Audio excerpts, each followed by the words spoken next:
Bom dia, bom dia a todos.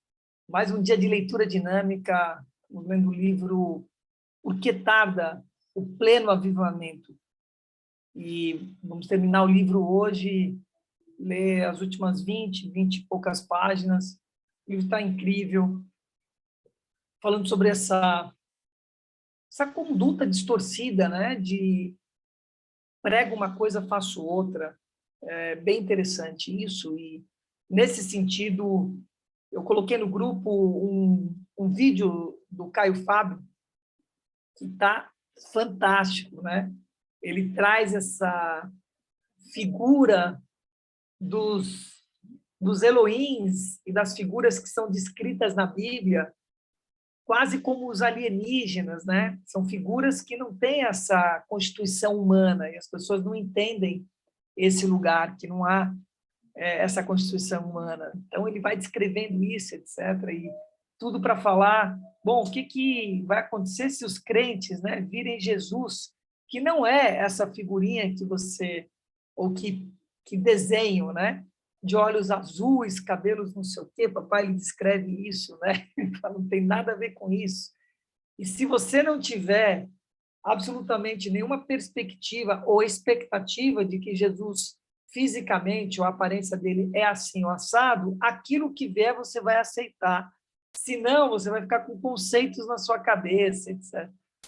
Mas ele fala muito sobre essa questão, num outro momento, da rejeição que ele teve sobre o movimento evangélico, né? Que foi presidente da federação, das quantas, etc. Enfim, e de que ele honra, né, esse lugar de estar preparado para poder falar a palavra. É isso que o livro traz muito. E você precisa orar.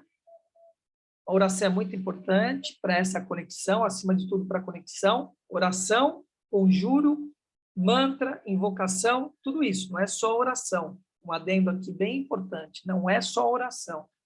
É todas essas conexões vibracionais que você faz com o seu corpo, com a sua mente, com a sua fala, com a sua escrita, etc., em conexão, em plena e pura conexão. E se preparar para poder ter a palavra, para você poder fazer o avivamento, né? Fazer esse salto acontecer. Muito legal isso. Então, nós vamos para as últimas páginas do livro, tá bom? Bora lá, Luzia Solange, é com você, querida. Bom dia a todos.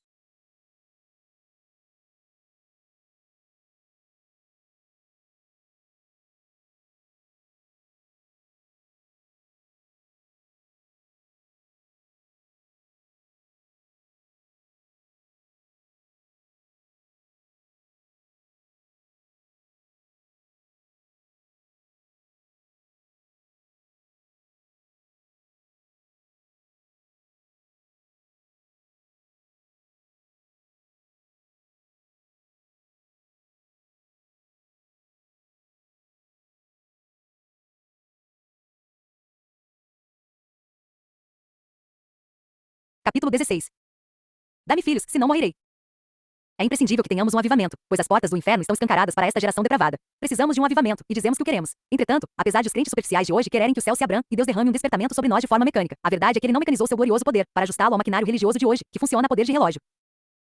Recentemente ouvi um pastor comentar: gostaria que tivéssemos um avivamento como o que ocorreu nas Novas Hébridas. Mas, meu irmão, o avivamento não chegou ali apenas porque eles o queriam. É verdade que os céus se abriram, e uma poderosa visitação do poder de Deus abalou aquelas ilhas, mas isso se deu porque homens comuns se dedicaram ao jejum e à oração. Além disso, colocaram-se perante o trono de Deus e esperaram em lágrimas e lutaram. E a visitação veio porque aquele que procurou uma jovem pura para ser a mãe de seu filho amado, encontrou ali um povo de alma pura, com visão espiritual e grande fervor. Um povo que não orava com segundas intenções. Suas petições não tinham o objetivo de resgatar da vergonha uma denominação fracassada. O alvo deles era tão somente a glória de Deus. Não tinham ciúmes de outros grupos denominacionais que estivessem crescendo mais que eles. Ansiavam pelo Senhor dos Exércitos, cuja glória estava jogada na lama, cuja casa estava com os muros derribados e suas portas queimadas a fogo. Não basta ser uma igreja fundamentalmente bíblica para que o Espírito Santo seja atraído para ela. Amados, existem milhares de igrejas assim na Terra. Uma jovem e um jovem de 17 anos podem se achar biologicamente preparados para gerar um filho. E podem até estar casados, mas isso por si só não justifica a geração da criança. É preciso ver se eles teriam segurança financeira para cuidar de todas as necessidades que surgissem. E será que se encontram suficientemente amadurecidos para criar um menino no caminho em que deve seguir? Se houvesse um avivamento em certas igrejas bíblicas, ele acabaria em uma semana, pois onde estariam as mães em Israel para cuidar dos bebês em Cristo? Quantos de nossos crentes sabem tirar uma pessoa das trevas e conduzi-las para a luz? Na condição em que algumas igrejas estão, seria desastroso confiar-lhes novos convertidos. Seria o mesmo que colocar um recém-nascido dentro de um congelador. O nascimento de uma criança é precedido de meses de esforço, em que a mãe carrega seu peso, e pelo penoso trabalho de parto. O nascimento de um filho espiritual também é assim. Jesus orou por sua igreja, mas, depois, para que ela nascesse, ele teve de entregar a própria vida. Também Paulo orava noite e dia com máximo empenho pela igreja. Mas não só isso, ele sofreu o trabalho de parto em relação a pecadores. E Sião só deu à luz filhos quando passou pelas dores do parto. E embora hoje muitos pregadores estejam por aí clamando, importa-vos nascer de novo, quantos deles poderiam dizer o mesmo que Paulo? Porque ainda que tivesseis milhares de preceptores em Cristo, não teríeis, contudo, muitos pais, pois eu pelo evangelho vos gerei em Cristo Jesus. Então ele os gerou na fé. Ele não diz apenas que orou por eles, mas dá a entender que sofreu a dor do parto por eles. Se o número de nascimentos físicos fosse igual ao de nascimentos espirituais, a raça humana estaria hoje quase extinta. Costumamos dizer que para viver a vida cristã é preciso orar muito. Mas a verdade é que, para orar de fato, é preciso viver a vida cristã. Se permanecerdes, pedireis, isto é, orareis. Estou ciente de que orar pela salvação de nossos entes queridos está incluído em pedir, claro. Mas orar não é só pedir. Certamente orar é nos colocar em posição de submissão ao Espírito Santo para que ele possa operar em nós, e por nosso intermédio. Lemos no primeiro capítulo de Gênesis que todos os seres vivos geravam outro segundo a sua espécie. E na regeneração também aquele que é nascido de novo deve gerar outros. Nós, os evangelistas, acabamos ficando com méritos que não são nossos. Sei de uma senhora crente na Irlanda que está sempre orando por este pobre pregador. E muitos outros estão sempre me dizendo, tenho intercedido a Deus pelo irmão todos os dias. Foram eles que geraram muitos dos salvos que são creditados à minha pessoa. Na verdade, em muitos casos, eu apenas atuo como uma espécie de parteiro. No dia do juízo, veremos crentes desconhecidos receberem um maravilhoso galardão. Às vezes penso que nós, os pregadores que estamos sempre aparecendo perante o público, estaremos entre os que serão menos galardoados. Conheço, por exemplo, alguns que hoje pregam sermões que pregaram há 20 anos e que não servem mais para gerar filhos espirituais. Esse tipo de pregador é dos que oravam e não oram mais. Faz algum tempo um deles me confessou: "Não, irmão, hoje não oro mais o quanto orava antigamente, mas sei que Deus compreende minha situação." É, ele compreende sim, mas não nos justifica, pois se não oramos é porque estamos por demais atarefados, mais do que ele quer que estejamos. É verdade que a ciência conseguiu minorar em muito o sofrimento de um parto hoje, em relação ao que nossas mães enfrentaram, mas ela nunca conseguirá reduzir a duração dos longos meses de espera, necessários para a criança ser formada. E assim também nós, os pregadores, tentamos criar métodos mais fáceis para levar os perdidos à conversão e os crentes a uma experiência com o Espírito. Basta que o pecador levante a mão, no lugar onde está, e imediatamente está salvo. Dessa forma, eliminamos a contrição perante o altar de Deus. E depois, para que uma pessoa seja cheia do Espírito, dizemos: fique de pé no seu lugar, e o evangelista irá orar por você, e assim será cheio do Espírito. Ah, que vergonha! Meu irmão, para que ocorra um milagre, para que haja um verdadeiro avivamento e uma alma seja regenerada é preciso trabalho de parto.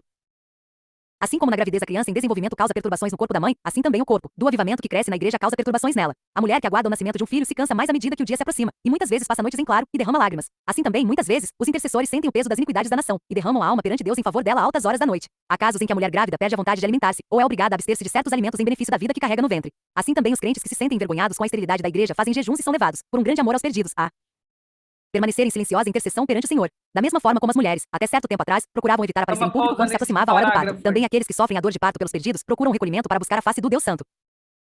A Bíblia diz claramente que Jacó amava Raquel mais do que a Lia. Contudo, Lia gozava mais da alegria de ser mulher, pois tinha filhos. Jacó havia trabalhado 14 anos por causa de Raquel, mas toda essa sua devoção não servia de consolo para ela, pois era estéril. Obviamente, Jacó deve ter demonstrado seu amor por ela dando-lhe joias, como era costume na época.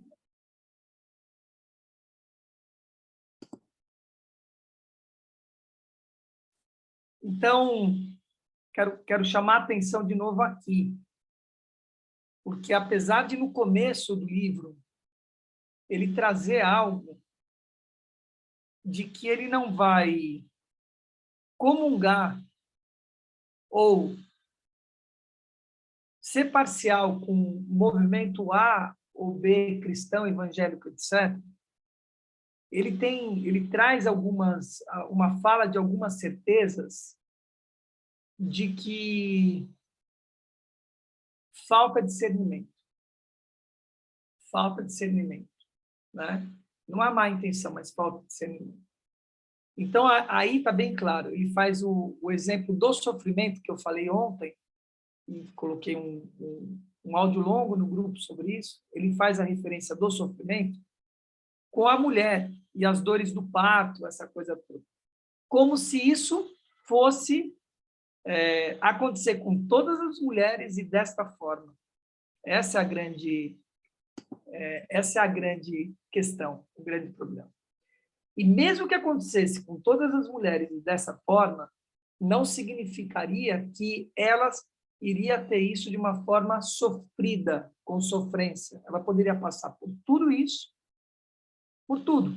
Enjoo no começo do parto, tudo que são variações de uma gestação, com alegria no coração e pureza e um coração leve, né? Se uma pode passar por isso, todas podem passar. Não significa que vão passar. Então, foi o que eu falei ontem. Viver nesse planeta não é fácil. Ele é simples, mas não é fácil viver nesse planeta. E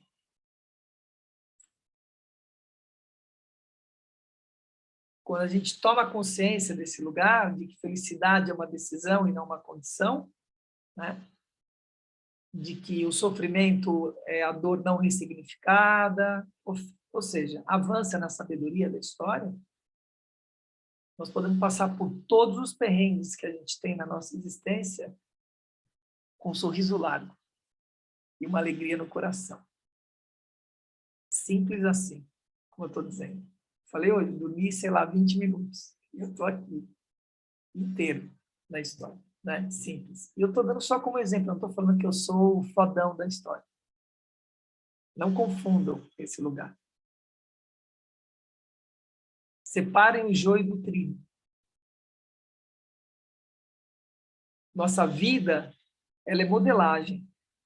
Ela se faz por modelagem. Se eu tivesse aqui pregando para vocês, falando para vocês, de que não é possível ter sofrimento, e eu tivesse aqui, não pode ter sofrimento, porque a vida é assim, ela é muito fácil, a vida, e nós temos que ressignificar tudo na nossa vida, porque nós não precisamos passar pela dor de tudo isso. Tenho certeza que isso é possível, e etc. Olha como é isso. Percebe? Não funciona a história, né? Não funciona a história. Então, modelagem, nós precisamos modelar, aprender com aquele que passou por uma situação, aprendeu e consegue contornar esse lugar. Isso é o pai e a mãe, por exemplo, numa educação. Ele já passou pela vida e ele pode servir de exemplo para aquele filho. É a mesma coisa. E o que ele fala para o filho? Olha, presta atenção, eu já fiz assim, faço assado. Olha o resultado aqui. Não tem soberba alguma. Ele só está ensinando um filho. Simples desse jeito. Vamos lá? Ah, perdão, é que tá morando.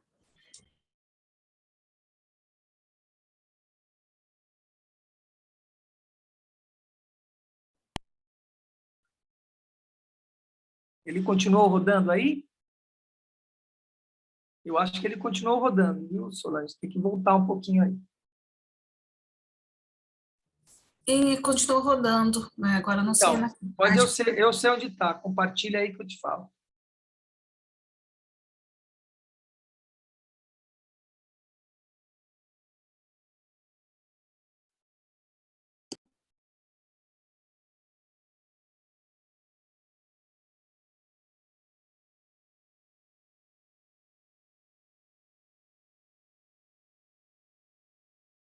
Forma como as mulheres, até certo tempo atrás, procuravam evitar aparecer em público quando se aproximava a hora do parto. Também Aí, aqueles que tá bom, sofrem a tá dor de bom. parto pelos perdidos procuram recolhimento para buscar a face do Deus Santo. A Bíblia diz claramente que Jacó amava Raquel mais do que a Lia. Contudo, Lia gozava mais da alegria de ser mulher, pois tinha filhos. Jacó havia trabalhado 14 anos por causa de Raquel, mas toda essa sua devoção não servia de consolo para ela, pois era estéril. Obviamente, Jacó deve ter demonstrado seu amor por ela dando-lhe joias, como era costume na época, mas as coisas que o dinheiro compra não lhe serviam de consolo. E embora Raquel fosse uma mulher bonita, nem sua beleza, nem o fato de que outros a admiravam compensavam a ausência de filhos. E ainda por cima havia sempre o doloroso quadro ante seus olhos. Lia com seus 4 garotos à roda de sua saia, enquanto ela, a estéril Raquel, era alvo da zombaria de todos. Posso imaginar essa mulher, com os olhos vermelhos de chorar, mais brilhantes até que os da própria Lia, talvez com os cabelos desgrenhados, a voz rouca de pranto, procurando Jacó, frustrada por causa de sua esterilidade, sentindo-se humilhada e desesperada com sua condição e gritando-lhe: dá-me filhos, senão morrerei. Gene 30.1. Esse apelo deve ter-lhe penetrado o coração como uma espada. Aplicando isso ao plano espiritual, podemos dizer que não se tratava de uma oração de rotina, era um apelo de uma pessoa dominada pela vergonha e pela dor, e muito quebrantada por sua esterilidade. Meu irmão pregador, se sua alma se acha estéril, se seus olhos não vertem lágrimas, se não há convertidos em sua igreja, não se acomode pelo fato de que pelo menos é um pregador popular. Não se deixe consolar pelos títulos que possui, pelos livros que já escreveu. Se você é espiritualmente incapaz de gerar filhos, rogue fervorosamente ao Espírito Santo que derrame tristeza em seu coração. Ah, que vergonha são nossos altares estéreis. Será que o Espírito Santo se deleita com nossos órgãos elétricos, nossos corredores acarpetados, e a nova decoração, quando o berçário está vazio? Não. Ah, que o silêncio mortal de nossos santuários seja quebrado com o bendito choro dos recém-nascidos.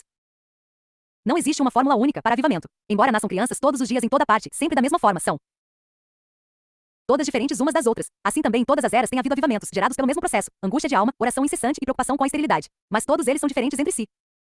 Jonathan Edwards tinha uma grande igreja e não passava por aperturas financeiras, mas era atormentado pela estagnação espiritual. E tanto lhe pesava o estigma da esterilidade espiritual que afinal sua alma entristecida buscou a misericórdia de Deus num silêncio banhado de lágrimas, até que o Espírito Santo desceu sobre ele. E hoje, tanto a igreja como o mundo sabem que resposta obteve sua intercessão. Os votos que fez, as lágrimas que derramou, os gemidos que deu estão registrados nas crônicas dos feitos de Deus. Edwards Zinzendorf, Wesley e outros eram irmãos espirituais, pois assim como existe uma aristocracia terrena, existe também a espiritual. Esses homens desprezavam as honrarias humanas e ansiavam apenas pela apreciação do Espírito Santo.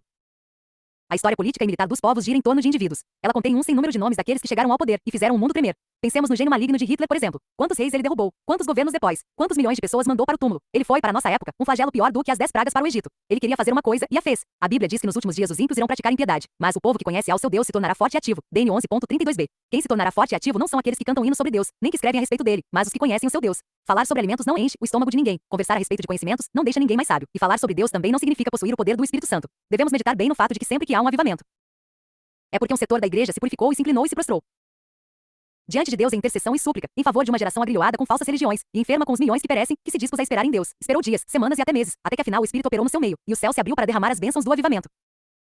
Foram as mulheres estéreis da Bíblia que geraram os homens mais nobres das Escrituras. Sara, que foi estéril até a idade de 90 anos, gerou Isaac. Raquel, em resposta ao seu clamor, dá-me filhos, senão morrerei, gerou José, que foi o libertador da nação.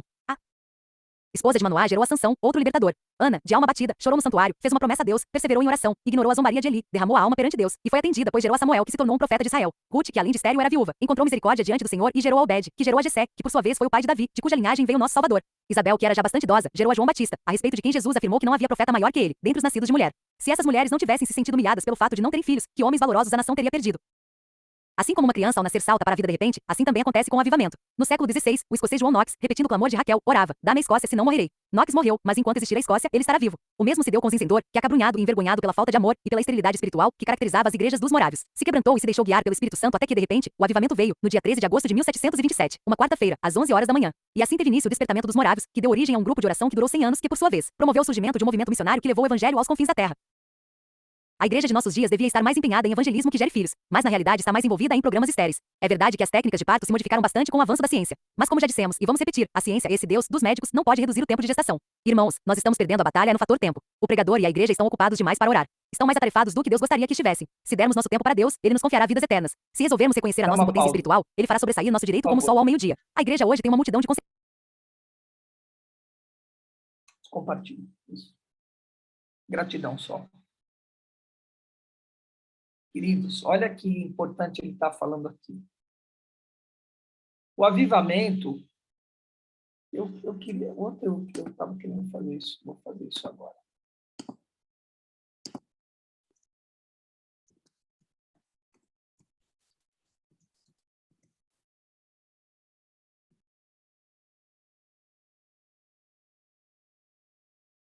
Ó, ato ou efeito de avivar-se. Avivar-se. Avivar. Significado de avivar. A música avivou o ambiente. Avivou o desfalecido com amoníaco. O que quer dizer a palavra avivar? Tomar vivo, renovado, retocado, ornado com vivos. Tornar vivo algo que está morto, uma terra improdutiva, por exemplo, avivou, reavivou. Avivar vem de reavivar, vem de avivar. Olha que legal, nunca tinha pensado nisso. A origem dessa palavra, ela vem de avivar, que é de vivo, de quem de vivo. Quem vem de vivo, que vem do latim vivus, vivo, rápido. Está ligado à rapidez também. Avivamento no hebraico é o ato de avivar, ou seja, de se tornar vivo, mais ativo, mais intenso, despertado, nítido. Nítido é muito legal.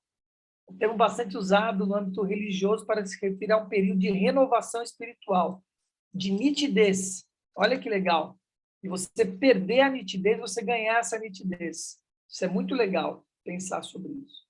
Agora, por que eu pedi para parar? Eu acho que é interessante aqui, que ele está colocando. Algo interessante.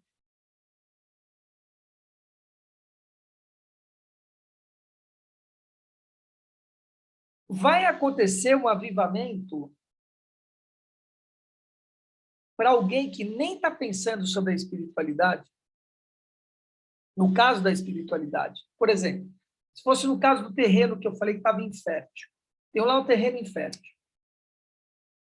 Tem um terreno infértil de um casal, e o casal sai para trabalhar lá na cidade, e não mexe no terreno. Aquele terreno vai ter um avivamento nele se o cara nem pensar naquele terreno e não estiver trabalhando em pró daquele lugar? Qual a probabilidade disso acontecer?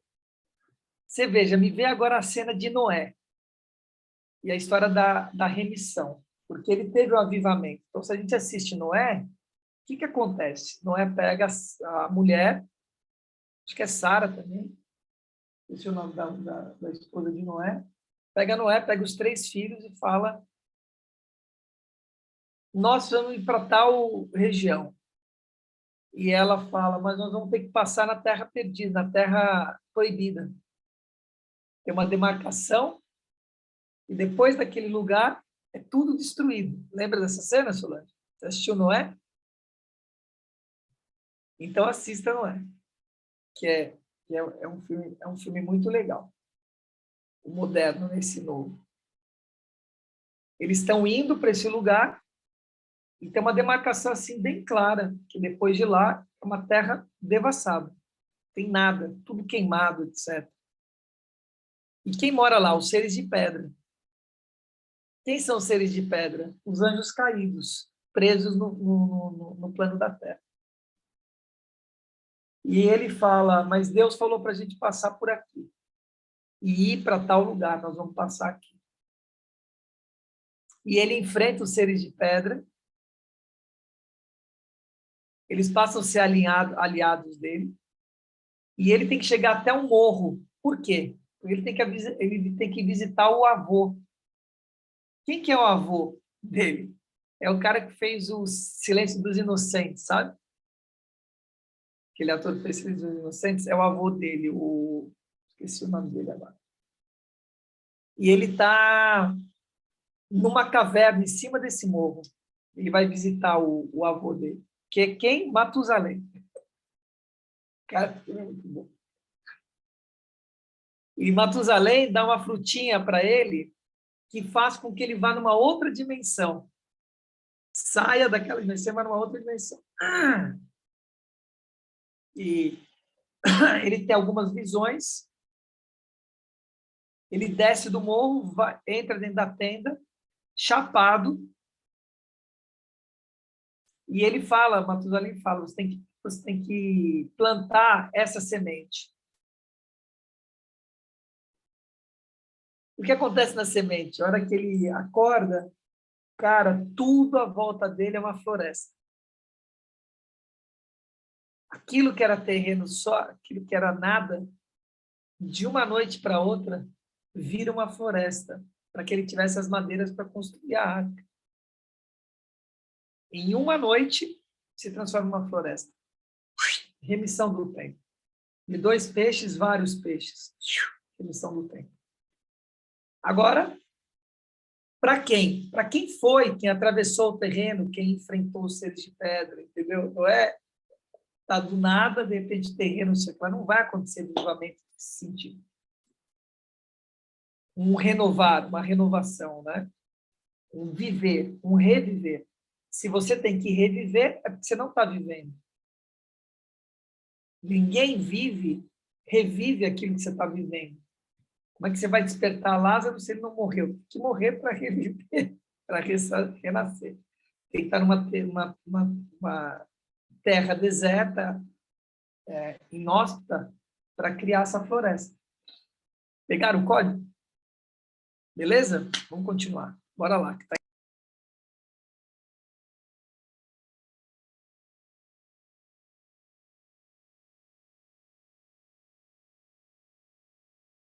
Conselheiros, mas onde estão os intercessores? E embora ela possa se gabar de que nunca em sua história teve em termos numéricos uma frequência tão grande, tem que admitir também que nunca teve um número tão baixo de novos nascimentos. O rol das igrejas está aumentando. Mas não necessariamente o reino de Deus. Conheço uma família cujos filhos são todos adotivos. Acho que muitos dos pregadores hoje estão adotando filhos, mais que gerando. O adversário da multiplicação é a estagnação. Quando os crentes se preocuparem por não estar gerando filhos espirituais, e quando ficarmos cansados de nossa esterilidade de alma, então começaremos a vibrar com o temor santo, e a orar com o fervor santo, e a gerar com uma santa fertilidade. Na empresa de Deus não se faz liquidações, pois o preço do avivamento é sempre o mesmo, o trabalho de parto. Não há dúvida de que esta geração em ruínas precisa de um avivamento. Estou bem ciente de que alguns, pelo fato de estarem adormecidos, irão escudar-se na soberania de Deus e rebater. Quando Deus decidir operar, o avivamento virá. Isso é verdade, mas não toda a verdade. Você acha que Deus está satisfeito ao ver que 83 pessoas morrem por minuto sem Cristo? Ou quem sabe, acredita que agora Ele está querendo que muitos pereçam? Ou tem o desplante de afirmar que quando Deus resolver erguer o calcanhar e abater seus inimigos, aí sim, poderemos ter um avivamento? E isso, para mim, chega às raias da blasfêmia. Nunca. Se isolarmos um trecho de um verso, retirando de seu contexto, podemos provar pela Bíblia o que quisermos. Vejamos, por exemplo, o texto que diz: ora, aquele que é poderoso para fazer infinitamente mais do que tudo quanto pedimos ou pensamos, e paremos aí. O sentido dele será: Deus pode fazer tudo, mas ainda não se deu ao trabalho de fazer. Citando esse verso assim, impropriamente, atribuímos a Deus a culpa pelo fato de ainda não termos experimentado um avivamento. Mas vamos concluir o texto: poderoso para fazer, conforme o seu poder que opera em nós. Agora o sentido é o de que o canal para o recebimento da bênção está bloqueado. Deus não pode abençoar esta geração porque a igreja não tem poder. Então, se não temos um avivamento, a culpa é nossa. Finney afirma: o avivamento está contido em Deus. Portanto, podemos gozar de um despertamento espiritual, conforme o seu poder que opera em nós, pois receberemos poder ao descer sobre nós, o Espírito Santo. E não se trata de poder para realizar milagres, pois os discípulos já os realizavam antes mesmo do Pentecostes, e também expulsavam demônios. Também não é poder para organizar, nem para pregar, nem para traduzir a Bíblia, nem para conquistar novas terras para o Senhor. Tudo isso é válido, mas será que temos o poder do Espírito Santo, poder para restringir a força do diabo, para destruir fortalezas e obter o cumprimento das promessas? O que o inferno mais teme senão uma igreja ungida por Deus, dinamizada pela oração? Amados, vamos deixar de lado as questões supérfluas. Esqueçamos as diferenças denominacionais. Vamos nos consagrar inteiramente à oração e ao ministério da palavra, pois a fé vem pela pregação. Envergonhemos-nos da impotência da igreja, sintamos profunda tristeza pelo monopólio que o diabo exerce sobre os perdidos, e então clamaremos com o espírito angustiado e com profundo sentimento: dá-me filhos, senão morrerei. Amém. Irmãos e irmãs, a autonegação é o princípio ético básico da igreja cristã. Dr. Charles Invold. Agora, interrompo minha conversa com os homens e volto-me para ti, ó Deus. Neste momento, começo a ter com Deus uma comunhão que nunca terminará. Adeus, meu pai e minha mãe. Adeus, amigos e parentes. Adeus, comida e bebida. Adeus, mundo com seus prazeres. Adeus, sol, lua e estrelas. Agora acolho a ti, Deus e Pai. Chego a ti, ó doce Jesus, mediador da nova aliança. Chego a ti, bendito Espírito da graça, Deus de toda consolação. Agora chego a glória, a vida eterna. Bem-vinda à morte. O Dr. Matthew McCail estava embaixo da forca onde seu primo, Hugh McCail, estava sendo morto, por causa de sua fé. E ao ver o outro se contorcendo suspenso nas cordas, ele agarrou suas pernas e pendurou-se a elas para que morresse mais rapidamente e com menos sofrimento. E foi assim que Hugh McCail, com seu doce sorriso juvenil, foi encontrar-se com Cristo. E assim será minha acolhida, disse ele. O Espírito e a noiva dizem: vem. A morte de Hugh McCail, membro da Igreja Reformada da Escócia. Capítulo 17. O lixo do mundo. O que vem a ser o lixo do mundo? 4.13. Seria o ventre do mal, onde nasce o crime organizado? Seria o gênio do mal que mobiliza as insurreições internacionais? Ou seria a Babilônia? Ou quem sabe, Roma? Seria o pecado? Ou será que descobriram em algum lugar toda uma tribo de maus espíritos e deram a ela esse nome? Ou talvez seja uma moléstia sexualmente transmissível? Se levantarmos 1000 suposições sobre essa questão, obteremos 1000 respostas, e nenhuma delas estará correta. A resposta certa é exatamente o oposto do que se poderia esperar. Essa expressão lixo do mundo não designa homens nem demônios. E não é nada de conotação maligna, é benigna. Não, não é nem benigna, é o melhor que pode haver. Também não é nada material, é espiritual. Não tem nada a ver com Satanás, mas com Deus. E não apenas é da igreja, mas um membro dela. E não apenas um membro, mas o mais santo dela, a mais preciosa de todas as joias. Paulo diz: nós, os apóstolos, somos considerados lixo do mundo. E logo em seguida ele acrescenta a essa injúria um insulto, e intensifica a infâmia, aumentando ainda mais a humilhação, pois afirma: somos escória de todos. 4.13. Quando um homem chega a dizer que é o lixo do mundo, é porque não tem mais ambições pessoais, não possui mais nada que alguém possa invejar, não tem mais reputação, nada mais a zelar, não possui bens e, portanto, mais nada com que se preocupar, não tem mais direitos e, portanto, não está mais sujeito a sofrer injustiças. Que bendita condição! Ele já está morto, então ninguém pode matá-lo. E se os apóstolos tinham tal estado de espírito, tal mentalidade, não foi à toa que eles transtornaram o mundo. O crente que ainda abriga ambições pessoais deve pensar um pouco nessa atitude dos apóstolos para com o mundo. E o evangelista popular, que ainda não sofreu perseguições e vive segundo os moldes hollywoodianos, devia pensar um pouco sobre o modo de ser daqueles homens. Então, quem infligiu a Paulo sofrimento maior que o que passou quando recebeu as 195 chicotadas, sofreu os 3 apedrejamentos e os 3 naufrágios, a rixosa, carnal e crítica igreja de Corinto. Ela estava dividida pela carnalidade e por dinheiro. Alguns deles tinham alcançado a fama e haviam se tornado importantes comerciantes da cidade. Então Paulo lhes diz: chegastes a reinar sem nós. Observemos o contraste gritante entre o verso 8 e o 10 de 1 Coríntios 4. Já estáis, vós fartos, já estáis, vós ricos, chegastes, vós, a reinar sem nós. Nós somos loucos, nós somos fracos, nós desprezíveis, sofremos fome e sede e nudez. Mas há uma compensação no verso 9. Nós nos tornamos espetáculo ao mundo, tanto a anjos como a homens. Depois de tudo isso, não era mesmo difícil para Paulo afirmar que ele era o menor de todos os santos. E ele levanta essas verdades para confrontar aqueles cuja fé tinha perdido seu foco central. Aqueles coríntios estavam fartos, mas não eram livres. Se um homem escapa da prisão, mas ainda tem as pernas presas em correntes, não está livre. Mas o apóstolo não está aborrecido pelo fato de eles desfrutarem de abundância e ele não ter nada. Ele lamenta que a riqueza tenha resultado em fraqueza de alma. Eles vivem em conforto, mas não têm a cruz. São ricos, mas não conhecem o vitupério de Cristo. Não chega a afirmar que eles não pertencem a Cristo, mas que estão buscando um caminho mais suave para chegar ao céu. E então diz: sim, oxalá reinasses para que nós também viéssemos a reinar convosco. Se eles estivessem reinando de fato, então Jesus já teria voltado. Eles estariam vivendo o milênio, e como diz Paulo, nós estaríamos reinando com vocês. Mas quem aceita ser desonrado, desprezado e desvalorizado assim? Essa verdade é revolucionária e põe em xeque nossa doutrina cristã falsificada. Teremos nós prazer em ser considerados loucos? Será que suportaremos ver nosso nome jogado por aí difamado? O verdadeiro cristianismo é mais revolucionário do que o comunismo, embora, naturalmente, não provoque derramamento de sangue. As máquinas do socialismo tentaram terraplanar os montes das riquezas para aterrar os vales da pobreza. Pensaram que, dando educação a todos, iriam retificar o que é tortuoso. Acharam que com o ato do Congresso, com o mero aceno da varinha de condão da política, iriam introduzir o milênio tão esperado. Mas na Rússia isso implicou apenas na mudança da chefia. O pessoal das Camadas inferiores continuam na camada inferior. Hoje em dia há milhões de pessoas que enriquecem pelo empobrecimento de outros. E Paulo afirma que ele era pobre, mas estava enriquecendo a muitos. Graças a Deus que o dinheiro de Simão, o mago, continua não obtendo nada do Espírito Santo. Se nós ainda não aprendemos a avaliar corretamente as riquezas de origem iníqua, como Deus poderá confiar-nos a verdadeira riqueza? Então Paulo, que era material e socialmente falido, achava-se incluído entre os seletos relacionados como o lixo do mundo. Certamente isso o ajudou a entender que, sendo lixo, seria pisado pelos homens. Embora fosse capaz de debater com filósofos, estoicos, epicureus no Areópago, por Cristo estava disposto a ser taxado de louco. O antagonismo do mundo para com Jesus é fundamental e perene. Irmãos, será que temos essa mesma disposição? Nada nos irrita mais do que ser associados a pessoas incultas e ignorantes, apesar de sabermos que o homem que escreveu o Apocalipse era inculto e ignorante. Hoje em dia, estamos contaminados por um terrível mal. Os pastores estão mais preocupados em encher a cabeça de conhecimentos do que ter um coração em chamas. Quando uma pessoa aprecia muito a intelectualidade, é melhor que termine os estudos antes de assumir o púlpito, pois, depois que o assumir, de nada lhe valerão os títulos que puder obter, já que as 24 horas do dia serão curtas para que apresente os nomes de suas ovelhas perante o grande pastor, ou cumpra a suprema responsabilidade de preparar-lhes o alimento espiritual. As coisas espirituais se discernem espiritualmente, e não psicologicamente. Nem Deus mudou, nem mudaram seus pensamentos. Por desígnio dele, ainda existem verdades que estão ocultas para os entendidos, que são reveladas aos pequeninos. E os pequeninos, meus irmãos, não possuem um intelecto privilegiado. A igreja de hoje está se gabando do elevado QI dos seus ministros. Mas, antes que alguém se glorie na carne, convém levar em conta que estamos presenciando um dos mais baixos índices de conversões, pois o diabo, irmão Apolo, não se impressiona com sua riqueza verbal. A linha demarcatória que distingue o crente do homem do mundo é bem definida, bem delineada, mas está totalmente desmoralizada na prática. Os peregrinos de Bunyan, ao chegar à feira da vaidade, constituíram um verdadeiro espetáculo, pois se achavam em flagrante contraste com o povo mundano em seu modo de vestir, de falar, em seus interesses e senso de valores. Isso ainda acontece hoje? Durante a última guerra, um general do exército britânico fez a seguinte afirmação: precisamos ensinar nossos soldados a odiar, pois se tiverem bastante ódio pelo inimigo lutarão contra ele. Nós já ouvimos muita coisa sobre o perfeito amor, embora ainda não tenhamos ouvido o suficiente. Mas agora precisamos também aprender a irar e não pecar. O crente cheio do Espírito deve detestar o mal, a iniquidade e a impureza, e só assim lutará contra essas coisas. Paulo odiava o mundo e por isso o mundo odiava. Nós também precisamos dessa mesma disposição de fazer oposição.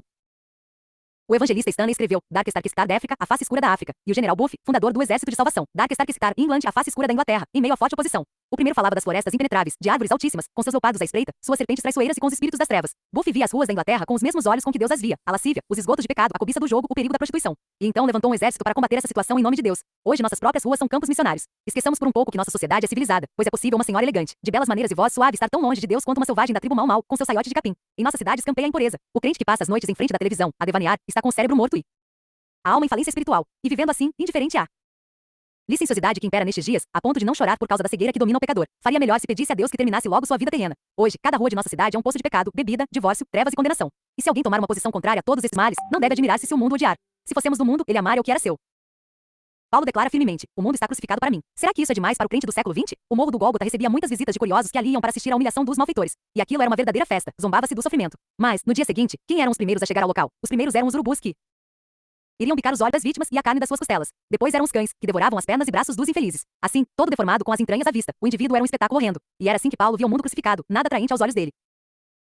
Possamos nós também tremer interiormente e repetir, com lábios trementes, a mesma afirmação do apóstolo: o mundo está crucificado para mim. Só depois que estivermos mortos para o mundo com todos os seus prazeres, sua glória fútil e alegrias efêmeras, poderemos experimentar a mesma libertação que Paulo conheceu. Mas a realidade é que nós, os seguidores de Cristo, respeitamos as opiniões do mundo e buscamos sua apreciação e suas condecorações. O moderno crítico da igreja diz que atualmente o Deus do crente é o ouro, e o seu credo é a cobiça. Mas graças a Deus que ainda existem algumas exceções a essa regra. E esse bendito homem, Paulo, para quem o mundo estava crucificado, era considerado louco. E mais, ele apresentava sua mensagem de tal forma que alguns procuraram matá-lo, pois ele representava uma ameaça para o comércio deles. Esses apóstolos, com todo o seu santo e sadio desdém pelo mundo e pelas pessoas do mundo, nos deixam humilhados. Eles escalaram a íngreme ladeira para o céu em meio a perigo, sofrimento e labor. Ó Deus, dá-nos a graça de seguirmos as suas pegadas. Muito breve estaremos dizendo adeus à perecível vida terrena e saudando o início da eternidade. Quero desejar-lhe, prezado irmão, uma vida de serviço sacrificial para aquele que foi nosso sacrifício, que também nós possamos terminar a carreira com gozo. Irmãos, se não levarmos uma vida reta diante de Deus, será uma falsidade clamarmos por um avivamento, dia e noite, meses e meses seguidos. Temos que perguntar a nós mesmos: meu coração está puro? Minhas mãos estão limpas? Apelo feito durante o avivamento das Ilhas Hébridas. Minha alma, pede-lhe o que quiseres, por mais que peças, nunca pedirás demais. Se ele derramou por ti seu próprio sangue, o que te negará? Autor desconhecido. O aposento da oração, que lugar abençoado. O Espírito paira sobre ele, pois todas as realizações da graça provêm do ventre da oração. Harold Brock. O milagre do avivamento é bem semelhante ao de uma colheita de trigo. Ele desce do céu quando crentes heróicos entram na batalha decididos a vencer ou morrer, e se for necessário, vencer e morrer. O reino dos céus é tomado por esforço, e os que se esforçam se apoderam dele. C. G. Finney. A causa de Deus foi confiada aos homens. Deus mesmo se confia aos homens. Os crentes que oram são os vice-governadores dele, estes é que fazem a obra de Deus e realizam seus planos. E. M. Bundes. A oração é o remédio supremo. Robert Hall. A oração é o teste que avalia a devoção do crente.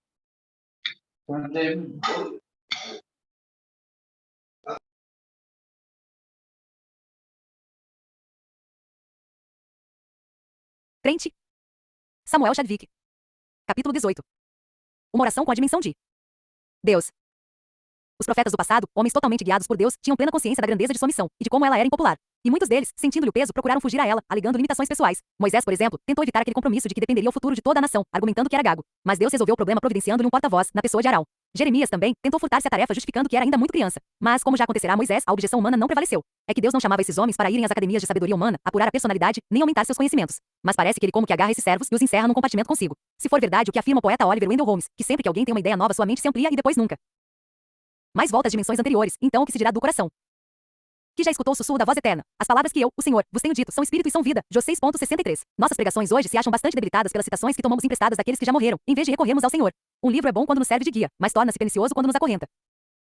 Assim como os cientistas modernos chegaram a uma nova dimensão de poder quando dominaram a energia atômica, assim também a igreja precisa redescobrir o ilimitado poder do Espírito Santo. De fato, é preciso que aconteça alguma coisa que venha atacar a iniquidade desta era pecaminosa e destruir a complacência dos crentes adormecidos. Precisamos de pregações vivas de vidas vitoriosas, e só obteremos isso com persistência em oração. E alguém dirá, se quisermos uma vida santa, precisamos orar. Mas a recíproca também é verdadeira. Temos que viver uma vida santa se quisermos orar. Eu que diz Davi, quem subirá ao monte do Senhor? O que é limpo de mãos e puro de coração? SL 24.3,4. O segredo da oração é a oração no lugar secreto. É bom ler livros sobre oração, mas isso só não basta. Assim como um livro de culinária é altamente útil, mas torna-se inútil se não tivermos os ingredientes para preparar os alimentos. Assim também acontece com a oração. Alguém pode ler toda uma biblioteca sobre oração e não adquirir nenhuma gota de poder. Temos que aprender a orar, mas para aprender é preciso orar. Se uma pessoa estiver sentada numa cadeira lendo o melhor livro que existe sobre saúde, mas permanecer ali sentada, pode morrer. Assim também é possível um crente ler tudo sobre oração, maravilhar-se com a perseverança de Moisés ou com o lamento de Jeremias, e mesmo assim não aprender nem o ABC da intercessão. Assim como a bala que fica na arma não chega ao seu alvo, assim também a oração que fica contida no coração sem ser elevada a Deus não obtém as bênçãos. O filósofo francês Fenelon disse, em nome de Deus vos rogo, alimentai vossa alma com orações, assim como alimentais vosso corpo com as refeições. E Henry Martin comenta, atribuo minha atual condição de debilidade espiritual ao fato de não ter tempo suficiente para meu momento devocional particular. A quem me dera ser um homem de oração. E um escritor do passado afirma o seguinte, muitas vezes, ao orar, somos como um garotinho que toca a campainha de uma porta, e depois sai correndo antes que alguém atenda. De uma coisa não há dúvida, a área mais inexplorada das riquezas de Deus é a da oração. Quem sabe calcular a dimensão do poder de Deus? O homem é capaz de calcular o peso do mundo, sabe dizer o tamanho da cidade celestial, contar quantas estrelas há no céu, medir a velocidade da luz, sabe informar a hora exata do nascer e do pôr do sol, mas não sabe avaliar o poder da oração. A oração tem o tamanho de Deus, pois é Ele quem nos dá a garantia dela. Ela tem as dimensões do poder de Deus, pois Ele garante que a atenderá. Que Deus se compadeça de nós por termos tantos tropeços ao praticar essa atividade, que é a mais nobre que nossa língua e espírito podem exercitar. Se Deus não nos iluminar quando nos encontrarmos no aposento da oração, caminharemos em trevas. O momento de maior constrangimento para o crente no dia do juízo será aquele em que tiver de encarar o fato de que orou pouco. Eis algumas palavras do admirável São Crisóstomo. O poder da oração extinguiu a violência do fogo, fechou bocas de leões, silenciou revoltosos, pôs fim a guerras, acalmou os elementos, expulsou demônios, rompeu as cadeias da morte, escancarou os portões do céu, minorou enfermidades, repeliu mentiras, salvou cidades da destruição, deteve o curso do sol e o avanço do relâmpago. A oração é uma poderosa armadura, um tesouro que nunca acaba, uma mina que nunca se esgota, um céu que nunca fica toldado de nuvens, e nunca é turbado por tempestades. Ela é a raiz, a fonte, a mãe de mil bênçãos. Será que essas palavras de Crisóstomo são simples retórica visando fazer com que algo comum pareça extraordinário? A Bíblia desconhece tais artifícios. Elias era um grande conhecedor da arte da oração, tanto que conseguiu alterar o curso normal da natureza e estrangulou a economia de uma nação. Pela oração ele fez descer fogo do céu, levou homens a se prostrarem e fez descer chuva do céu. Precisamos de chuva, de muita chuva. As igrejas se encontram tão ressequidas que a semente não consegue germinar. Os altares estão secos, não há pecadores arrependidos chorando neles. A quem nos deram Elias? Numa ocasião em que o povo de Israel clamou pedindo água, um homem feriu. A rocha e aquela fortaleza de granito se tornou um ventre do qual brotou uma nascente de água. Existe alguma coisa que seja difícil demais para Deus? Ele pode enviar-nos um homem para ferir a rocha. Mas precisamos saber que a finalidade da oração em secreto não é meramente estender para Deus uma lista de pedidos. É verdade que a oração muda as coisas? É, mas antes de tudo ela muda as pessoas. No caso de Ana, por exemplo, a oração não apenas removeu seu opróbrio, mas modificou-a também. Ela era estéril e se tornou fértil. Estava chorando e passou a regozijar-se. Um SM 1.10, 2.1. A oração converteu seu pranto em folguedos, SL 30.11. Pode ser que estejamos pedindo folguedos, quando ainda não pranteamos. Preferimos a veste de louvor em vez de espírito angustiado. Mas o que esse texto diz é, pôr sobre os que em Sião estão de luto. Veste de louvor em vez de espírito angustiado, e 61.3. E se o que desejamos é uma colheita abundante, o princípio a ser aplicado é o mesmo, pois quem sai andando e chorando enquanto semeia, voltará com júbilo, trazendo seus feixes, SL 126.6. Foi preciso que Moisés se quebrantasse e pranteasse para chegar a dizer, ora, o povo cometeu grande pecado, agora pois perdoa-lhe o pecado, ou se não, risca-me, peço-te, do livro que escreveste, ex 32.31, 32. E foi necessário que Paulo sentisse grande peso e sofrimento para que chegasse a dizer, tenho grande tristeza e incessante dor no coração, porque eu mesmo desejaria ser anátema, separado de Cristo, por amor de meus irmãos, meus compatriotas, segundo a carne, RM 9.2,3. Se João Knox tivesse orado assim, Senhor, dá-me sucesso na vida, ninguém nunca teria ouvido falar dele. Mas a oração que fez não tinha nada de egocêntrica. Dizia ele, Senhor, dá-me a Escócia, senão morrerei. E sua petição entrou para as páginas da história. Se David Livingstone tivesse pedido a Deus a possibilidade de desbravar toda a África para demonstrar seu espírito indômito e sua habilidade no uso do sextante, suas palavras teriam sido levadas pelo vento. Mas sua oração foi, Senhor, quando irá cicatrizar-se a chaga do pecado deste mundo? Ele viveu orando e morreu da mesma forma, de joelhos, em oração. Para fazer frente a esta geração ávida pelo pecado, só uma igreja ávida pela oração. Precisamos voltar a nos apropriadas, suas preciosas e muito grandes promessas. Naquele grande dia, o fogo do juízo vai provar a qualidade, e não a extensão da obra que realizamos. A que for gerada em oração resistirá ao teste. É pela oração que conseguimos de fato chegar a Deus. Ela desperta em nós fome de ganhar almas, e a fome de ganhar almas nos leva à oração. O crente que tem visão espiritual ora, e o que ora obtém visão espiritual, aquele que ora consciente de sua própria fraqueza, recebe a força do Senhor. Possamos nós ser capazes de orar como Elias, que era sujeito aos mesmos sentimentos que nós. Senhor, leva-nos a orar. Numa grande igreja, com capacidade para 1000 pessoas, há uma placa comemorativa do trabalho de John G. Gee com os seguintes dizeres. Quando ele chegou aqui em 1848, não havia nenhum crente, e quando ele saiu, em 1872, não havia mais incrédulos. Do memorial de John G. Gee, o pai das missões presbiterianas nas Ilhas dos Mares do Sul. Do dia de Pentecostes até hoje, todos os grandes avivamentos que tem havido, nasceram da oração conjunta dos crentes, mesmo que em número de apenas 2 ou 3. E depois que essas reuniões de oração cessam, nenhum desses movimentos continua. Doutora T. Pierson. Capítulo 19. Como estiver a igreja, assim estará o mundo. Nesta nossa era, nesta meia-noite em que vivemos, precisamos de crentes cheios de ardor por Deus. No dia de Pentecostes, o fogo do Espírito Santo que desceu sobre aquele grupo incendiou o coração de cada um deles. E a igreja teve início ali, com aqueles homens agonizando. Hoje, ela está terminando, com seus líderes nos restaurantes, fazendo planos. Ela começou no avivamento e está terminando num ritual. Começou com uma força viril, hoje termina estéril. Os membros fundadores eram indivíduos de grande fervor e nenhum título. Hoje, temos muitos títulos, mas nenhum fervor. Ah, irmãos, nossa maior necessidade agora é de homens com o coração abrasado. Os crentes precisam ser colunas de fogo, guiadas por Deus, para orientarem uma geração desorientada. Precisamos de fervorosos Paulos para estimular os temerosos Timóteos, de pessoas em chamas para brilhar mais que as que têm fama. Precisamos de crentes fortes para dirigir noites de oração. Precisamos de verdadeiros profetas, que nos alertem sobre os lucros ilusórios, que aproveita o homem ganhar o mundo inteiro e perder a sua alma. Mac 8.36. É triste ver, nestes dias do fim, esses conferencistas que pregam uma crença fácil. O clamor geral deveria ser como do profeta. Tocai a trombeta em Sião, promulgai um santo jejum, proclamai uma assembleia solene. Chorem os sacerdotes, ministros do Senhor. JL 2.15, 17.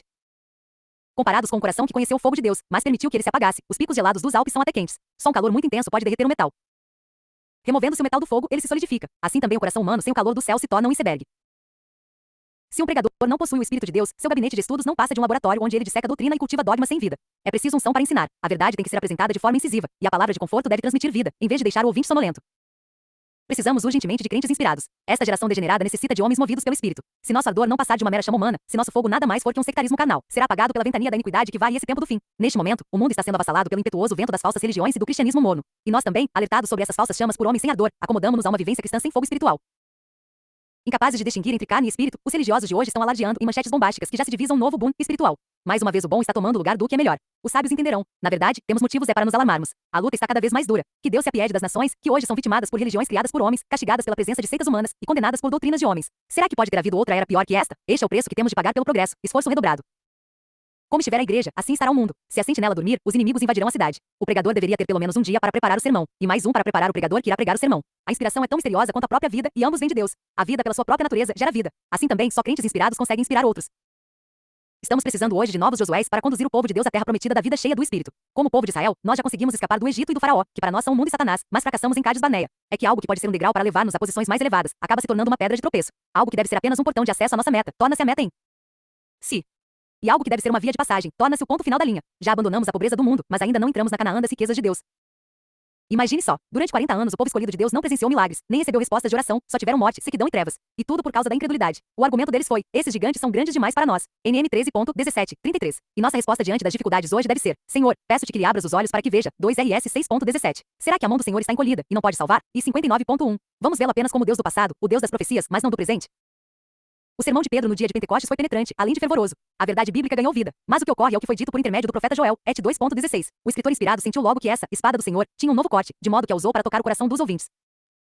As pessoas estão sempre dizendo que, nos dias difíceis em que vivemos, os ouvintes precisam mais é de palavras de consolo. Concordo. Há muitos que de fato precisam de conforto: os enfermos, os abatidos, os que sofrem. Contudo, que ninguém se esqueça de que aquele que vê uma casa incendiando-se e permanece em silêncio comete um crime. Se alguém vir um criminoso entrar armado na casa de um vizinho e não der o alarme, não está confortando nem um pouco. E isso não é exagerar a situação de perigo em que vivemos. Será que vamos falhar ante esse fraco homem de nossos dias, que objeta a nossa pregação de um evangelho de sangue, de encarnação divina e de um inferno real? Se falhássemos, estaríamos nos revelando grandes impostores. É verdade que as legiões do inferno são numerosas, mas as hostes celestiais o são mais ainda. O diabo é poderoso, Deus é todo poderoso. O que está em jogo tem imenso valor. O preço é elevado, o prêmio é valiosíssimo. Afirmam alguns que a pessoa que mais trabalhou para a liberdade e democracia foi Patrick Henry. Pois vejamos o que ele disse no dia 23 de março de 1775, no Congresso de Virgínia, numa expressão de grande ardor e devoção pelo seu povo. Será que pagaremos com escravidão e grilhões por uma vida tão preciosa e uma paz tão valiosa, que Deus nem tal permita? Não sei que decisão os outros tomarão. Quanto a mim, quero a liberdade ou então prefiro morrer. Será que Catão e Demóstenes são capazes de superar essa joia da oratória? Dá para acrescentar mais alguma coisa? A terrível escravidão que avança no mundo hoje, ameaçando o resto da humanidade, não é nenhum conto de fadas. E se porventura o comunismo viesse a conquistar o mundo todo, um fato terrível e inimaginável. Não existe horror maior para o verdadeiro Filho de Deus do que a eternidade que o irregenerado vai passar no inferno. Talvez possamos aplicar as palavras de Henry a nosso contexto. Será que pagarei com infidelidade e uma existência sem oração por uma vida comoda? Será que, no grande tribunal de Deus, os milhões que pereceram não irão descrever-nos como materialistas que conhecem alguns versículos? Que Deus nem tal permita. Não sei que rumo os outros tomarão. Quanto a mim, quero um avivamento em minha vida, minha igreja e minha nação. Ou então prefiro a morte. Tudo que ligardes na terra terá sido ligado no céu. Jesus. O diabo, vosso adversário, resistir-lhe firmes na fé. Pedro. Sujeitai-vos, portanto, a Deus, mas resisti ao diabo, e ele fugirá de vós. Tiago. Quanto mais o povo de Deus aprender a reconhecer a atuação do diabo para impedir as orações, maior a liberdade do espírito que terá para resolver os problemas da vida. FJ. Perrima. Senhor, os próprios demônios se nos submetem pelo teu nome. O 70. Ah, inferno, vejo-te abrir à minha volta, mas no meu Senhor encontrei refúgio, um abrigo sólido, seguro, e dali posso enfrentar o inimigo. E aqui, vendo Jesus à destra de Deus, firmo-me na vitória que obteve no Calvário. Autor desconhecido. Se todas as hostes da morte e todas as ignotas potestades do inferno assumirem suas mais horríveis formas, de ódio e malignidade, estarei seguro, pois Cristo possui um poder ainda maior e graça protetora. Isaac Watts. Capítulo 20. Conhecido no inferno. Alguns pregadores dominam bem o assunto de que tratam, outros são dominados por eles. De vez em quando encontramos um que, além de dominá-lo bem, também é dominado por ele. Tenho certeza de que o apóstolo Paulo pode ser incluído entre estes. Vejamos um episódio ocorrido em Éfeso, Et 19. 7 homens estavam tentando libertar um endemoniado, utilizando determinada fórmula religiosa. Mas dirigir termos teológicos e até mesmo versículos bíblicos a um endemoniado é um método ineficaz de libertação. Seria o mesmo que tentar deslocar a rocha de Gibraltar atirando-lhe bolas de neve. E o homem dominado pelo demônio, apesar de ser um só, subjugou facilmente aqueles tolos. E enquanto os filhos de Seva saíam correndo para a rua, nus e derrotados, o que estava possesso de um espírito imundo acrescentava ao seu guarda-roupa mais 7 vestes. E a imagem dos 7, feridos e amedrontados, já dizia tudo. Mas Deus usou a insensatez deles para glorificar o nome de Cristo, pois por causa desse episódio o nome dele foi engrandecido. Adeptos do espiritismo foram salvos. Judeus e gregos se converteram. Queimaram-se em enorme fogueira livros de artes mágicas, cujo valor chegava a 50.000 moedas de prata. Certamente esse acontecimento fez com que até a ira humana o louvasse. SL 76.10. E observemos ainda o testemunho do demônio. Conheço a Jesus e sei quem é Paulo. Mas vós, quem sois? Et 19.15. Esse é o maior elogio que o inferno pode fazer a alguém, associar seu nome ao de Jesus. Mas como foi que Paulo se tornou este tipo de cristão? Porque os demônios o conheciam. Já o haviam derrotado também? Ou fora ele quem os derrotara? Pensemos um pouco nesse apóstolo. Ele conhecia a Deus intimamente, a ponto de o Senhor lhe fazer revelações. Os anjos o serviam. Suas orações provocavam terremotos. Suas palavras, dinamizadas pelo poder do Espírito, estraçalharam grilhões que acorrentavam uma jovem dominada por espíritos malignos, que era explorada por seus patrões, fazendo adivinhações. Em Corinto, esse poderoso homem de Deus ensinou a palavra e estabeleceu uma igreja, bem à porta do diabo. Mais tarde, conquistou almas na própria casa de César, bem debaixo do nariz do imperador, e sentia-se perfeitamente à vontade até na presença de reis. Tenho-me por feliz, ó rei Agripa. Além disso, invadiu os domínios da capital intelectual do mundo com a mensagem da ressurreição, chegando a deixar confusos os seus sábios. Enquanto Paulo viveu, o inferno não teve paz. Mas qual era a armadura dele? Onde afiava sua espada? Uma expressão que ele emprega várias vezes é: estou bem certo. Esse é o segredo de tudo. Ele se achava dominado pela verdade revelada, como se ela possuísse garras. E a palavra de Deus, como o próprio Deus, é imutável. O apóstolo estava como que ancorado nas profundezas da fidelidade de Deus. Sua arma era a palavra do Senhor. Sua força era a fé que depositava na palavra. Então o Espírito alertava a respeito da estratégia que o diabo iria utilizar contra ele. Paulo estava sempre ciente de seus estratagemas. E assim o inferno se desesperava. Mesmo numa ocasião em que alguns homens tensionavam assassiná-lo, alguém descobriu a trama. E assim os demônios e homens viram seu plano frustrado. Estar salvo do inferno e livre de cometer os pecados mais grosseiros é muito bom, mas, a meu ver, é uma condição espiritual muito elementar. Quando Paulo foi à cruz de Cristo, experimentou o milagre da regeneração e da conversão. Mas depois, quando foi crucificado com Cristo, conheceu um milagre maior, o da identificação. Acredito ser esse o mais forte argumento do apóstolo, estar morto e vivo, ao mesmo tempo. Porque morrestes, diz Paulo aos Colossenses. Vamos aplicar isso à nossa vida. Nós já morremos? Já morremos para as acusações e para os elogios? Morremos para o que ocorre no mundo, para as opiniões humanas? Morremos a ponto de não fazer mais caso do reconhecimento dos outros? Morremos de tal modo que não protestaremos se alguém receber os louvores por algo que foi ideia nossa? Ah, que sublime, doce e gratificante experiência é essa, de termos Cristo vivendo em nós por meio de seu Espírito. E assim podemos cantar como Wesley. Morri para o mundo e seus prazeres para sua inútil pompa e gozo passageiro. Jesus, se minha glória. E Paulo havia morrido, mas depois acrescenta: já não sou eu quem vive. O cristianismo é a única religião do mundo cujo Deus vive dentro daquele que crê nele. E Paulo já não lutava mais contra a carne, nem contra a sua, nem a dos outros. Sua luta agora era contra os principados e potestades, contra os dominadores deste mundo tenebroso. Será que isso explica porque aquele demônio disse: e sei quem é Paulo? É que o apóstolo estivera lutando contra as potestades demoníacas. Em nossos dias, essa arte de ligar e desligar que Paulo dominava tão bem está quase esquecida ou totalmente ignorada. E ao dar a última volta de sua corrida terrena, ele afirmou: combati o bom combate. Os demônios devem ter dito amém a essa declaração, pois sofreram mais com Paulo do que o apóstolo com eles. É verdade, Paulo era conhecido no inferno. Outro fator que o levava a ser tão destemido era o conhecimento que tinha da ira de Deus para com o pecado. E assim, conhecendo o temor do Senhor, persuadimos aos homens. 2 Cor 5.11. Paulo via o pecador como um perdido. Outro dia vi alguém projetar um slide numa tela, mas a imagem estava embaçada e não dava para identificar nada. Mas aí o operador acertou o foco e como a imagem melhorou. Assim também nós, os crentes, estamos precisando enxergar com clareza o estado de perdição em que se encontram os homens, pois nossos olhos se acham embaçados com relação à eternidade. É preciso que Deus acerte o foco de nossa visão. Paulo amava Deus com perfeito amor, e por isso odiava o pecado com ódio ferrenho. Por isso também via as pessoas não apenas como meros pródigos, mas também como rebeldes contra Deus, não apenas como se afastados da retidão, mas como conspiradores, aliados com a iniquidade que teriam de ser castigados ou então perdoados. E ele atacava a impiedade dos que se achavam subordinados às potestades demoníacas, com a intensidade do ardente fogo do amor. Sua senha era uma coisa fácil. Ele não tinha interesses secundários, nem livros para vender, não tinha ambições pessoais, por isso não tinha nada para zelar, não tinha reputação, logo não tinha que lutar para defendê-la, não possuía bens, portanto não tinha nada com que se preocupar, não tinha direitos, então não havia motivos para se julgar vítima de injustiças. Já era falido. Quem poderia roubar dele? Estava morto. Quem poderia matá-lo? Era menor do que os menores, portanto ninguém conseguiria humilhá-lo. Perderá todas as coisas. Logo ninguém poderia lográ-lo. Será que isso explica melhor porque o demônio disse: e sei quem é Paulo? O inferno deve ter tido muita dor de cabeça com esse homem cheio de Deus. E havia ainda outra âncora, na qual se firmava esse grande homem de Deus, a eficácia do sangue de Jesus e sua capacidade de salvar totalmente. Pois todos pecaram e carecem da glória de Deus. Verdade, mas Cristo pode salvar totalmente os que por ele se chegam a Deus. Que o mundo possa vir a conhecer esse cordeiro que opera tão perfeita expiação. Para Paulo a expiação não era algo limitado. Fora zelote e continuava a ser a luz de um inferno eterno de que valeriam os efêmeros bens terrenos? E em nossos dias também, de que valem as honrarias humanas, ou os planos do inferno. Neste momento, os homens estão tão perdidos como estarão depois que morrerem. Neste momento, a alma deles está sendo arrastada para um redemoinho de terrível iniquidade, que por fim os precipitará no inferno eterno. Isso é verdade? Paulo estava convicto de que o era. Então, desperta, desperta, arma-te de força, braço do Senhor. E 51.9. E posso até ouvir Paulo dizer: faz de mim tua espada, teu armamento de guerra.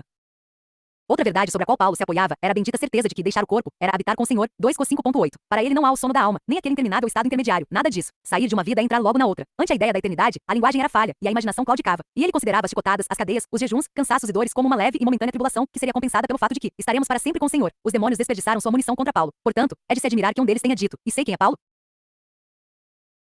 E a última verdade sobre a qual o apóstolo ancorava sua alma era: porque importa que todos nós compareçamos perante o tribunal de Cristo, 2 Cor 5.10. O fato de ele viver sempre com os olhos fixos nos valores eternos fez com que essa prova final também perdesse seu aguilhão, vivendo da maneira certa aqui na terra. E não me refiro apenas em viver retamente, mas segundo o padrão proposto na palavra de Deus, resolve-se o problema do além. Paulo se tornará tão semelhante ao filho que podia dizer: o que também aprendestes e recebestes e ouvistes e vistes em mim, isso praticai. FT 4.9. De um modo geral, é meio arriscado imitar uma cópia, mas no caso de Paulo não, pois ele se achava plenamente rendido a Cristo, santificado e satisfeito, isto é, aperfeiçoado em Cristo.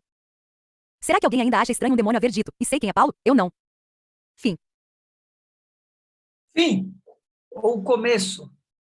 Fim ou começo? Bom dia, queridos que chegaram aí depois. Ai, querido Milan, Juramar. Muito bem, queridos.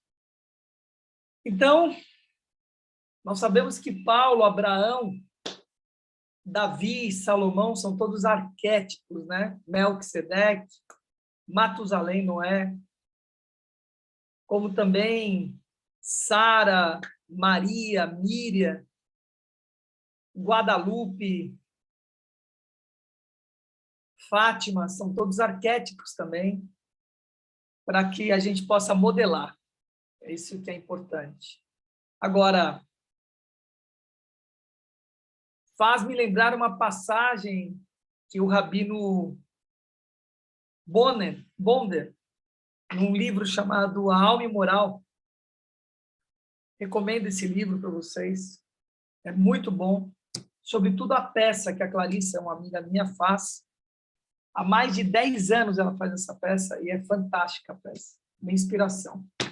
E tem uma passagem que ele fala sobre o rabino Súcia, o grande rabino Súcia.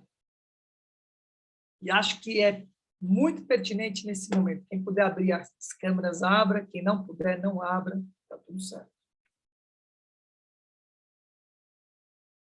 Súcia estava no seu leito de passagem, junto com o seu grande assistente ao lado.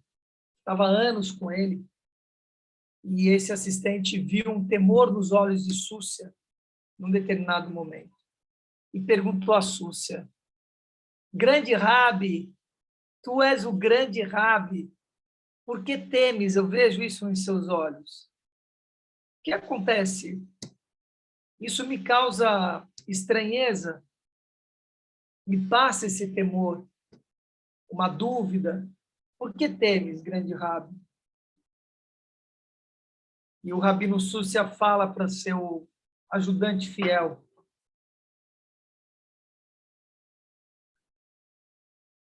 não temos, se me perguntares quando chegar do lado de lá, Súcia, por que não fosses Abraão? Fácil, porque Abraão não fui.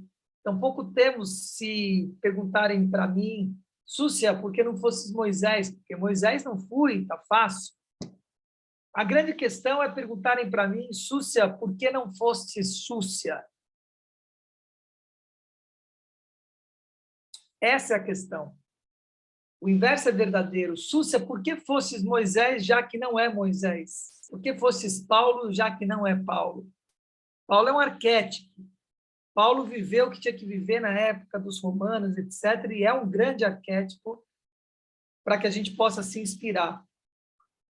Mas nós não somos Paulo, nem somos Abraão, nem Salomão, nem Moisés, nem Míria, nem Sara. Nós somos o que somos.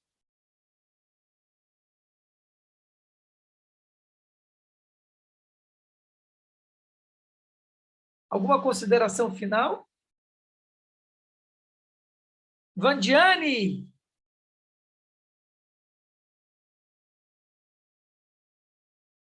Estou esperando você me escrever, hein? Eu queria falar comigo, hein? Esqueci não, hein? Traga suas considerações finais, Vandiane. Use a Solange, Juramar, Mila. Nós vamos estar encerrando por aqui. Amanhã, folga para nós. Você está sem som. Está sem som, Vandiane. Está falando? Está falando alguma coisa ou não? Não. Achei que você estava falando alguma coisa para mim. Então, Sol, traga alguma coisa aí. Abra a porteira. Então, desse livro aí, falar do avivamento, nos dias de hoje, principalmente nessas últimas páginas aí que falou, que nos dias de hoje está difícil ver o avivamento, porque as pessoas estão meio que afastando-se da igreja, ou não tem aqui as pregas que empreguem a elas. E é isso que é a convocação, né, das igrejas se avivarem, das pessoas que estão nas igrejas se avivarem, para ter um olhar para aqueles que estão distantes. Não tem quem pregue, não tem quem vai ao socorro daquelas pessoas necessitadas das palavras. Quem pregue tem. Ele falou isso. O problema é que estão pregando de forma equivocada. E estão mais preocupados com a parte interna da igreja, não o externo, enquanto que estão tantos aí, né? A parte estrutural, né? Ao invés de estar focado na parte filosófica e espiritual, o sentido, né?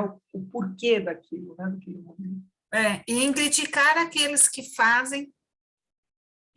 E ainda criticam os que fazem. Isso é bom que você trouxe, isso é bom. De uma forma a ficar apontando o erro daquele é o Caio Fábio que eu falei, o Caio Fábio, entendeu? Você vai escutem esse vídeo do Caio Fábio. Cara, é demais, entende? O cara sabe, o cara é um poço de sabedoria, e ele diz, perdão te interromper, mas só para a gente trocar um pouco, que eu acho que a gente tem que fazer isso aqui. Ele diz, quando eu me afastei do movimento, muitos falaram que eu era o anticristo, que o demo estava habitando dentro de mim. Ele dá risada, entendeu? Assim. Porque você escuta o cara, não tem nada disso, cara. Se tem alguém que tem discernimento, é esse cara, entendeu? Que é o Caio Fábio.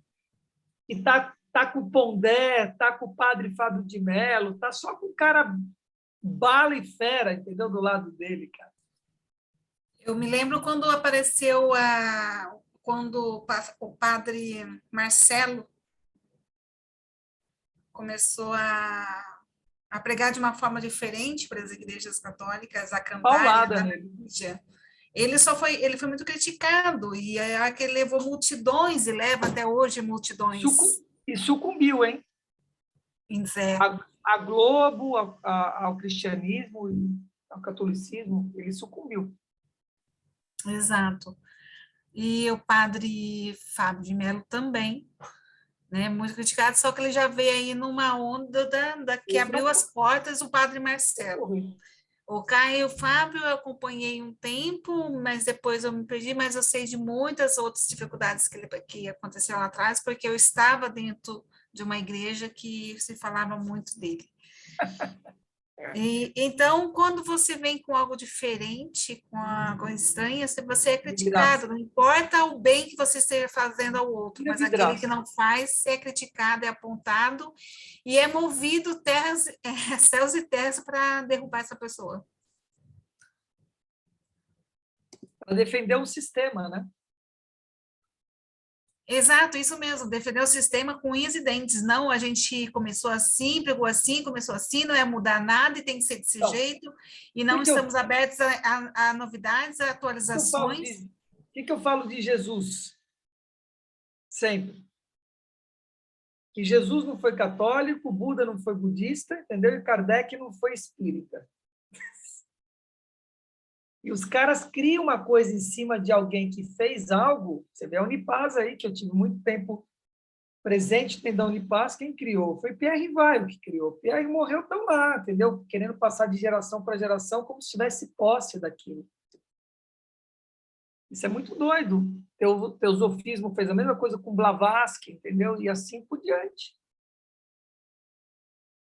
Por isso que, de certa forma, a Rosa Cruz e a maçonaria são duas ordens iniciáticas que, de certa forma, eu honro, porque não tem dono. É um movimento que não tem dono e não nasceu de alguém, entendeu? Nasceu de um movimento como um todo, né? É diferente. Mas, se não, é isso. Toma posse daquilo, como se fosse meu, vai passando de um para outro e vira um Estado, né? Vaticano. São minis vaticanos aí distribuídos, né? Agora, Sol, você passou por uma coisa que acho que é importante eu estar trazendo aqui. Você passou assim, raspando, mas que tem a ver com o que ele trouxe no livro. E acho que é importante a gente estar trazendo essa reflexão. Ele fala assim, tem uma hora que ele fala assim, como Deus deve estar entristecido, né, de tudo isso que nós estamos falando. Deus entristecido, cara. Você acha que Deus perde, entendeu, tempo de estar triste ou não estar triste? Isso não faz o menor sentido na história.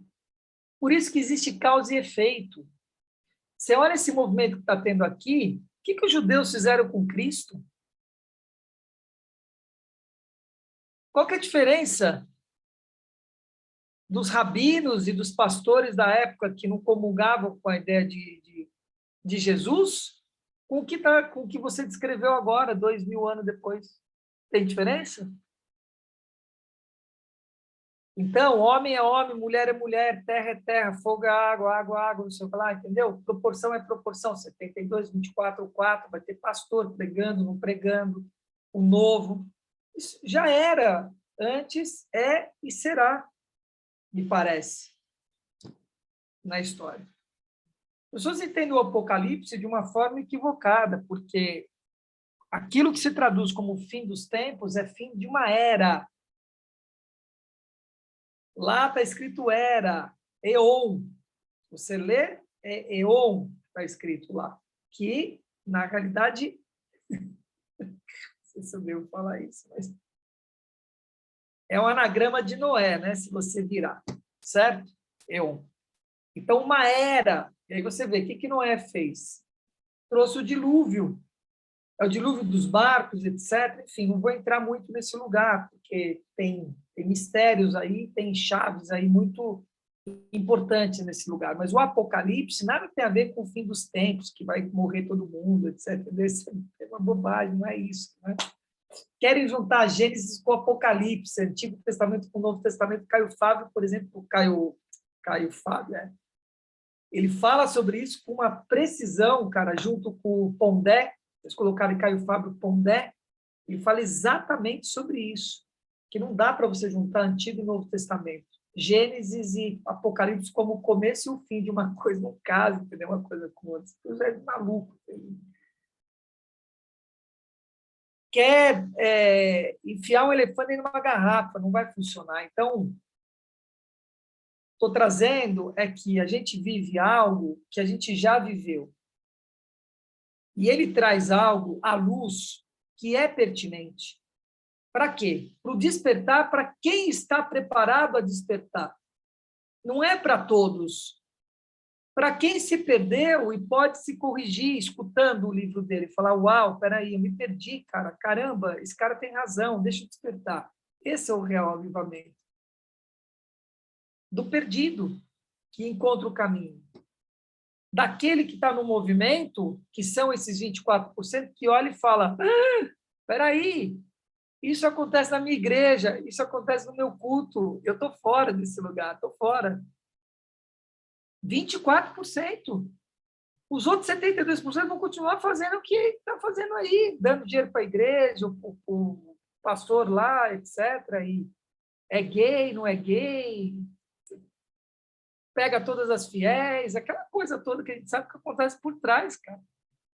Isso é bobagem, entendeu? O Caio Fábio fala muito sobre isso. Que iam se aconselhar, comungar com ele para se aliviar, porque não tinha com quem falar da tortura que era dentro. Isso é sofrimento. Isso é sofrimento. Isso é o que eu falei do inimigo oculto. Sou uma coisa, mas fico pregando outra, entende? Vivo uma coisa, mas fico fazendo uma outra história. Desalinhamento torto, uma coisa torta. Está cheio. Eu arrisco a dizer que 95% das igrejas todas têm isso que nós estamos falando. Então, ele traz a palavra aí como se fosse uma coisa de que vai acontecer uma coisa nova e precisa acontecer para um avivamento planetário, etc. Pablo está um pouco com essa fala, né? Que eu Não comungo e sei que não é assim. É só você estudar história, antropologia. Antropologia. Os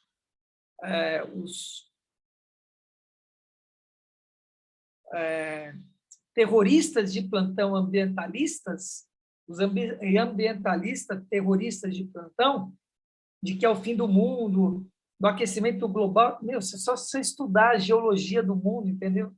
E você vai ver que tem aquecimento, resfriamento, aquecimento e resfriamento, que nem as marés que sobem e que descem. Era glacial, e aí isso é de tempo em tempo. Então, você olha da onde eu vim, aonde eu estou, para onde eu vou. Eu tenho falado muito sobre isso. Se você tem esse discernimento, você sai dessa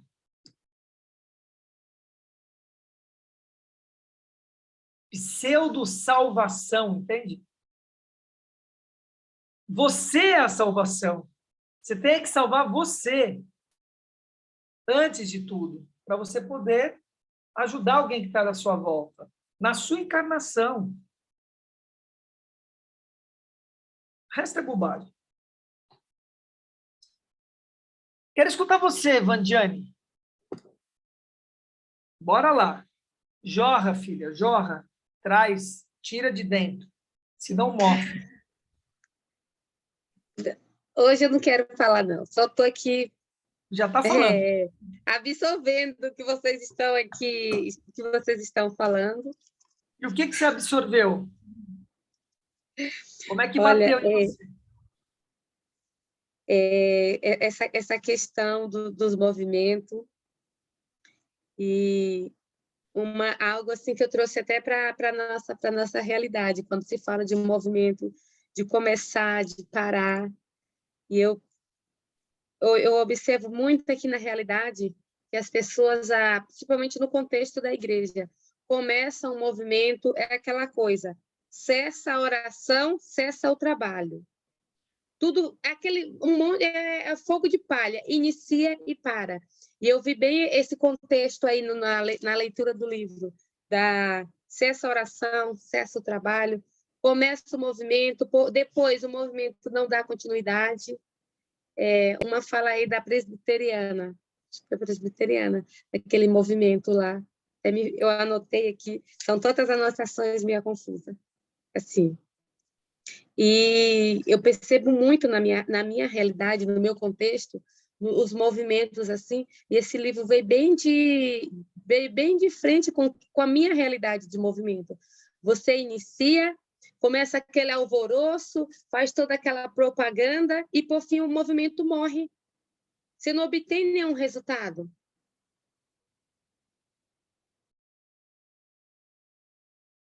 Isso é porque você não queria falar, hein? É muito bom. Foi ótimo. Então, muita falação e pouca ação, que deveria estar comungando com oração. O que é oração? Orar a ação. Oralidade. Orar a ação.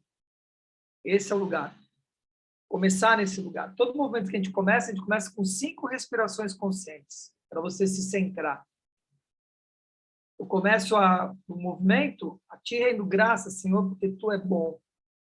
Conexão plena e pura. Cada movimento que a gente faz. Lembrar, praticar, colocar a prática. Holismo, holopraxis, que é a prática do todo, e holismo, que é o estudo do todo. As pessoas querem só estudar, mas não quer praticar. Tem que praticar. E não é só orar, Vandiane. Aprenda isso aqui. Não é só orar. É invocar, orar, cantar, mantras, looping, mantras. Mantra é isso, não tem nada a ver com hindu. Você está fazendo looping daquilo. Ave Maria, Ave Maria, Ave Maria, Pai Nosso, Ave Maria, Ave Maria, Ave Maria, Pai Nosso. Isso é mantra. É você fazer um looping de uma... O pão nosso de cada dia nos dai hoje. Por exemplo, os beneditinos com os cantos gregorianos, isso é mantra. Canto gregoriano é mantra puro. E eu faço isso, eu já disse isso uma vez, é muito interessante. Você escutar um mantra, você escutar um cântico gregoriano, pegar essa melodia e fazer o salmo. Querem fazer isso? Aqui rapidamente? Ação, hein? Não é estudo, ação. Só que nós vamos ter que interromper. Se você que não está aqui, dançou. Que está escutando agora, tem um monte de gente que escuta depois, entendeu? Porque senão vão cancelar a gente. Então, nós agora cantamos os cantos gregorianos com os salmos aqui, etc. Não dá para gravar isso, senão nos cancela. Mas é isso. Pega o quarto de guerra e pau nessa história, que vocês vão, vocês não vão entender, vocês vão ver para onde vocês vão, porque vai entrando num loop, vai entrando num lugar, entende?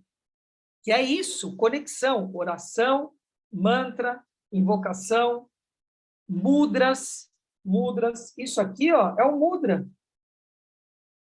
Quando faz isso aqui na Igreja Católica, isso é um mudra. Isso não tem diferença disso aqui, disso aqui, disso aqui, são todos mudras que você vai fazer. E te levam à conexão. Cada um tem um significado. Tudo isso te leva aonde? À conexão com o sagrado, com Deus vivo. Esse é o poder da oração. Isso tem que estar à frente de qualquer coisa filosófica, de grana, de o que quer que seja, mas não tem que estar desassociado, porque isso também é uma falha, só fazer isso no mundo que é material. Então, espiritualizar a matéria e materializar o espírito. Essa é a junção da história. Aí vai dar bom. Muito bem, queridos. Então, Mila e Juramar acho que não querem falar nada. Elane Pazini quer falar alguma coisa, querida? Está aí oculta?